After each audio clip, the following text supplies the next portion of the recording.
ഇന്ന് നമുക്ക് ഗോബി പറാട്ട ഉണ്ടാക്കാം. അതിന് വേണ്ടി ഒരു കോളിഫ്ലവർ ഗ്രേറ്റ് ചെയ്ത് ഉപ്പ് ചേർത്ത് അത് റെസ്റ്റ് ചെയ്യാൻ വെക്കുക.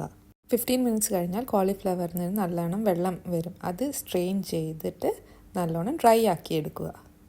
ഇതിലേക്ക് കുറച്ച് പെപ്പർ പൗഡർ, കുറച്ച് jeera powder and coriander powder ഇതൊക്കെ ചൂടാക്കി ചേർക്കുക.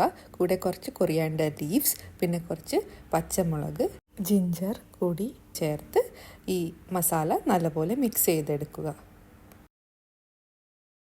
ഇനി നമുക്ക് എങ്ങനെയാണ് പറാട്ട ഉണ്ടാക്കുമെന്ന് നോക്കാം. ഒരു വലിയ ബൗളെടുത്ത് അതുപോലെ ചെറുങ്ങനെ പരത്തി അതിലേക്ക് ഈ ഫില്ലിംഗ് നല്ലപോലെ ചേർക്കുക.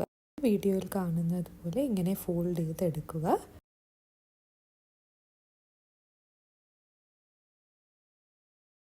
അതിനുശേഷം നമ്മൾ ചപ്പാത്തി പരത്തുന്നത് പോലെ തന്നെ നല്ലപോലെ പരത്തിയെടുക്കുക.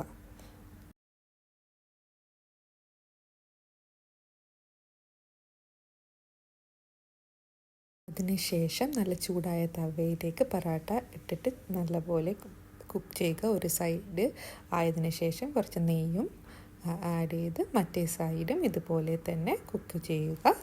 പിന്നെ ഇത് പറാട്ട നല്ല തൈരിൻ്റെ കൂടിയോ അല്ലെങ്കിൽ അച്ചാറിൻ്റെ കൂടിയോ നല്ല സൂപ്പർ ടേസ്റ്റ് ആയിരിക്കും.